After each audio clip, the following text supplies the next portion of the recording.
everyone, let's talk about Jon M's adaptation of the Lin-Manuel Miranda and Quiara Alegría Hudes musical, In the Heights. Just in case you are like me and you're going into your first viewing of the movie without ever having seen the show, I do think a synopsis is going to come in handy right now. Anthony Ramos leads the movie as Usnavi. He's a bodega owner, but dreams of running a bar by the sea in his home country, the Dominican Republic. Then we've got Melissa Barrera as Vanessa. She's Usnavi's crush and someone who has a dream of her own to study fashion and also to get a place of her own. We've also got Leslie Grace as Nina. She's back home in Washington Heights after her first semester at Stanford, and everyone there is just so excited about all of her potential, but she's actually thinking about dropping out of school.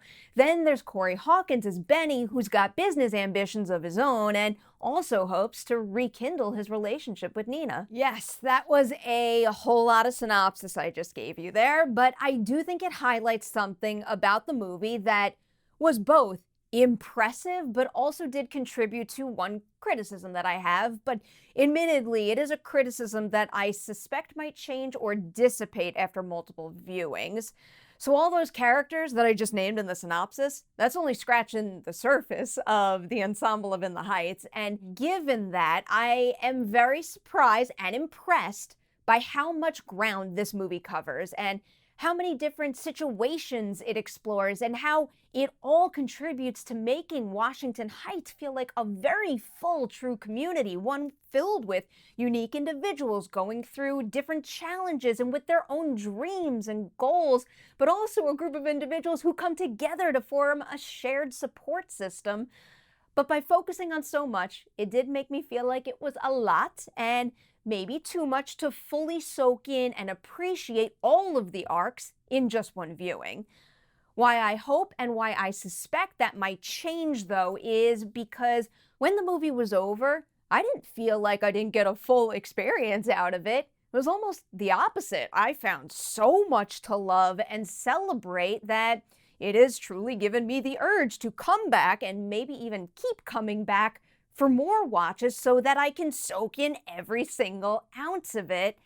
And really, In the Heights kind of has it all. It is just oozing with heart, ambition, love, and culture. And listen here, I have seen so many heartfelt responses to the film from folks I know with a personal attachment to that culture, and obviously I can't tap into that the same way, so I really do urge you to seek out some of those other reviews and reactions on this one.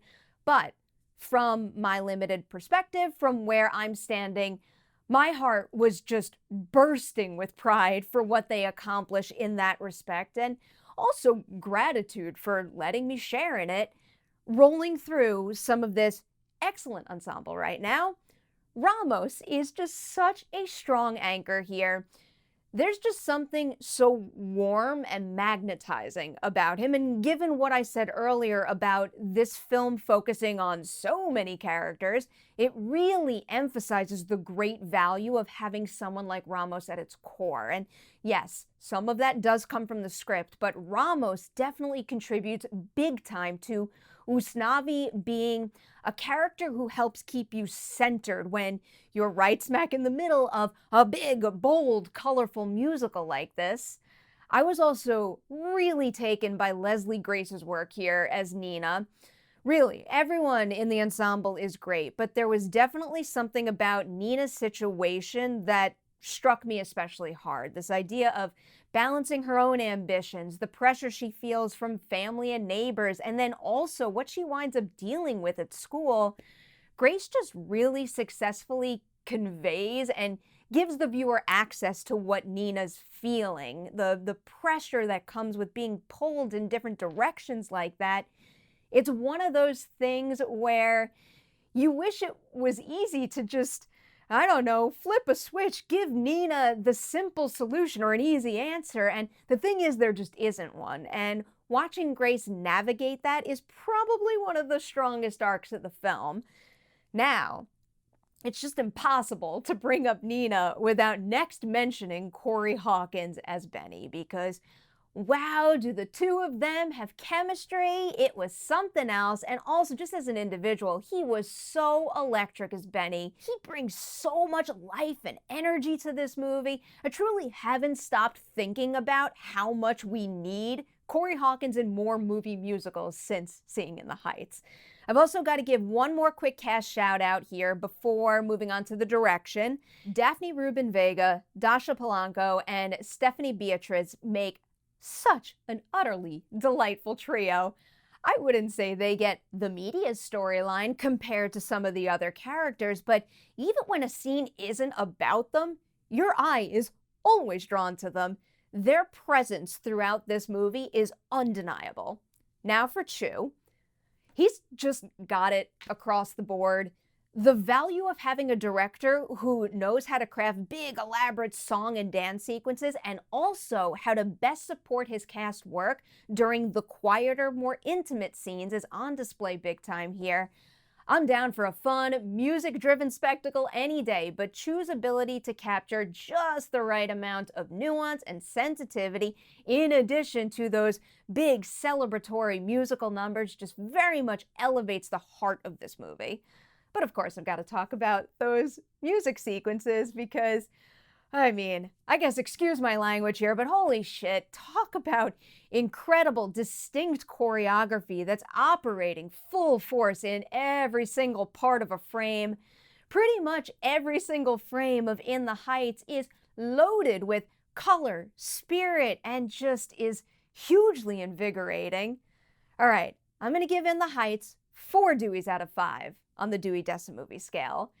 This right here is a summertime big screen home run. If you're looking for something that'll have you buzzing from start to finish, something that you should see in a theater with other people, that literally celebrates community, the shared experience, and achieving dreams with a support system behind you, go see this movie and bring whoever you can with you.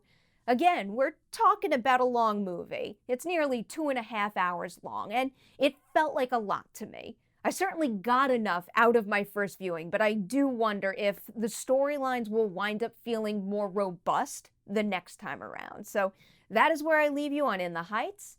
If and when you check it out, you know what to do. Hit that comment section below. I would love to get your thoughts on the movie. You know what? How about this? In addition to that, tell me what your favorite set piece of the movie was. Very curious to know. I'll give it to the fire escape sequence. I thought that was wonderful. All right, before I leave you, Patreon shout out time. We got a great group right here. These 5 people are wonderful, and they are Tommy, Andrew, Tabitha, Christy, and Rick. Those are I was about to call you guys slackers, but you're very much not that. You're part of the Slack community, and you're not slackers because you bring so much enthusiasm and love and good vibes to that community. So, 1, I'm grateful that you're here supporting this channel and you're helping me keep it up and running, but 2, I'm just very grateful for what you contribute to that group over there because I need that group. I love chatting with you guys, and it is a seriously wonderful community over there. So thank you for helping me build that. All right, that's it. I'm out of here. Thank you guys for watching this movie review. Keep an eye out for more coming your way very, very soon.